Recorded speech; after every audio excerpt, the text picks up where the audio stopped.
Hello and welcome. GCP DevOps में आज हम ये सीखेंगे कि हम प्रोजेक्ट कैसे क्रिएट करते हैं। उसके बाद आप रिपोजिटरी उसके अंदर आप क्रिएट कर सकते हो। इसके लिए आपको गूगल क्लाउड के कंसोल पे आना है। उसका यूआरएल है console.cloud.google.com। ठीक है, कुछ इस तरीके का पेज आपको दिखेगा। यहाँ पे आपका यूजर है और आप यहाँ पे देख सकते हो कि आपके पास पहले से ही कुछ अगर प्रोजेक्ट्स हैं तो ठीक है, नहीं तो आपको यहाँ से आपको इस ऑप्शन से न्यू प्रोजेक्ट से आपको न्यू प्रोजेक्ट क्रिएट करना है। अब आपको प्रोजेक्ट का नाम देना है। तो मैं यहाँ पे दे देता हूँ डेवऑप्स हैंगआउट 2024। इसके बाद आपको आपके प्रोजेक्ट को ऑर्गेनाइजेशन के साथ अटैच करना है। अगर आप ब्राउज करोगे, अगर आपका अकाउंट किसी डोमेन के साथ एसोसिएटेड है तो यहाँ पे आप ये एक्टिविटी कर सकते हो। बट क्वेश्चन ये है कि अगर ऑर्गेनाइजेशन नहीं है तो क्या मैं प्रोजेक्ट नहीं क्रिएट कर सकता? बिल्कुल आप क्रिएट कर सकते हो। यहाँ पे मैं आपको करके दिखाता हूँ। क्लिक ऑन क्रिएट और इसके बाद यहाँ पे आप देखोगे कि आपका ऑर्गेनाइजेशन सॉरी प्रोजेक्ट क्रिएट हो रहा है।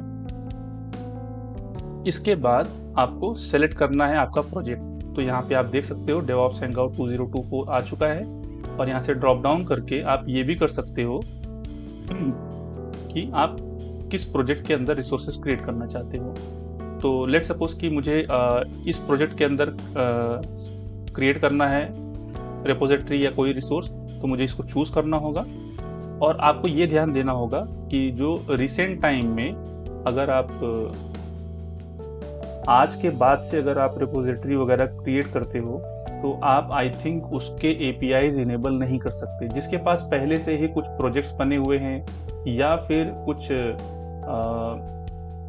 नए अकाउंट्स क्रिएट आप कर रहे हो तो उसके लिए फिर आपको गूगल के साथ में उसके डॉक्यूमेंट देखने पड़ेंगे कि आप प्रोजेक्ट क्रिएट कर सकते हो, उसके अंदर रिसोर्सेज क्रिएट कर सकते हो या नहीं। रिसोर्सेज मीन्स जीसीपी डेवऑप्स के रिसोर्सेज आप प्रोविजन करने में आपको प्रॉब्लम होगी।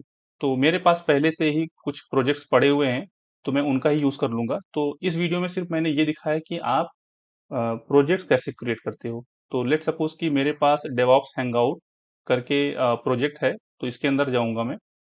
और हाँ, मैं ये बता रहा था कि एपीआईज कैसे इनेबल करते हैं। तो हमें क्या करना है, आपके प्रोजेक्ट में जाना है जिस प्रोजेक्ट के अंदर, और इसके बाद एपीआईज एंड सर्विसेज के अंदर आना है। और फिर आपको लाइब्रेरी में जाकर के यहाँ पे सर्च करना पड़ेगा जो भी एपीआईज आपको इनेबल करने हैं, जैसे क्लाउड सोर्स रिपोजिटरी। ठीक है, कुछ इस तरीके से आपको सर्च करना है। तो आई थिंक आपको यहाँ पे सर्विसेज नहीं मिलेंगी, या फिर आपके पास यहाँ पे सर्विसेज हैं जिनको आप इनेबल करना चाहते हो, इनेबल एपीआईज एंड सर्विसेज। तो वहीं पे फिर से ये आ रहा है। ठीक है, या फिर आपको यहाँ पे सर्च करना पड़ेगा जैसे वीएम से रिलेटेड, या फिर बकेट से रिलेटेड। जो भी आपको यहाँ पे सर्च करना इनेबल करना है, जिस भी रिसोर्सेज की एपीआईज आप यहाँ से कर सकते हो। जैसे मुझे स्टोरेज क्लाउड स्टोरेज की एपीआईज इनेबल करनी है, या फिर सर्विस से रिलेटेड। लेट सपोज कि मुझे स्टोरेज की एपीआईज इनेबल करनी है, तो आपको उस ऑप्शन में आना है और यहाँ पे एपीआई ऑटोमेटिक इनेबल है तो आप इसको डिसेबल भी कर सकते हो। ठीक है, तो मैं अभी आपको प्रोजेक्ट क्रिएट करके दिखा रहा हूँ। तो कुछ एपीआईज ऑटोमेटिक इनेबल रहती हैं जिनको इनेबल करने की जरूरत नहीं रहती है, सिर्फ आपको उसको वेरीफाई करना है कि वो इनेबल है या नहीं है। ठीक है, इस सिमिलरली मान लो आपको क्लाउड रिपोजिटरी आपको क्रिएट करनी है। ठीक है, तो यहाँ पे आप देख सकते हो कि ये मेरा रिपोजिटरी यहाँ पे ऑलरेडी इनेबल है। ठीक है, अगर आप दूसरे प्रोजेक्ट में अगर आप जाते हो तो यहाँ पे वो सर्विस आपको नहीं मिलेगी, क्योंकि जो जीसीपी का नोटिफिकेशन है उसके हिसाब से जून 2024 के बाद जो न्यू यूजर है, न्यू प्रोजेक्ट्स हैं, उसमें आपको वो सर्विसेज नहीं मिलेंगी। तो इसके लिए आपको आई थिंक पेड सर्विस लेनी पड़ेगी। आई मीन पेड सर्विस लेनी पड़ेगी का मतलब है कि उसमें आपको सोर्स रिपोजिटरी वगैरह कुछ सर्विसेज आपको फ्री में मिलेंगी, बट आपको फ्री टीयर के अंदर, फ्री टीयर अकाउंट के अंदर आई थिंक वो नहीं आएगा। तो हम क्या करेंगे, अपने पुराने प्रोजेक्ट में चलते हैं और यहाँ से आप देख सकते हो कि ये रिपोजिटरी हमारे पास है। तो अगर इस सर्विस का यूज़ करना है, क्लाउड सोर्स रिपोजिटरी, ठीक है। या फिर आप ऐसा भी कर सकते हो, सोर्स रिपोर्ट टाइप करोगे तो यहाँ पे आपको वो ऑप्शन मिल जाएगा। तो यहाँ पे देखो नोटिस भी दिखा रहा है, इम्पोर्टेंट इफेक्टिव जून 17 2024, और ये सर्विस न्यू यूजर के लिए, न्यू कस्टमर के लिए अवेलेबल नहीं रहेगी। Sorry, if your organisation hasn't previously used, अगर आपका कोई ऑर्गेनाइजेशन पहले से इस सर्विस का यूज नहीं किया है तो आप नहीं कर सकते, जो मैंने पहले ही बताया था, ठीक है।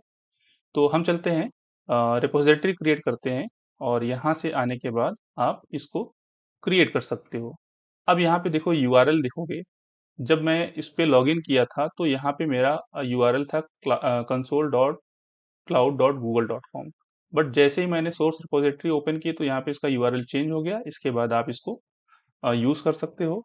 नेम दे देता हूँ मैं रिपोजिटरी का, GCP.NET Core 8।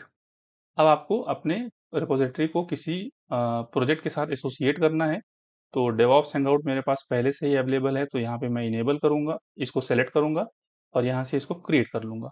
अगर आप दूसरे प्रोजेक्ट के साथ इसको एसोसिएट करोगे तो आपको परमिशन और एपीआईज इनेबल ना होने का एरर आएगा। तो देख लेते हैं कि वो आता है इशू या नहीं आता है। तो ये देखिए, परमिशन डिनाइड, ठीक है।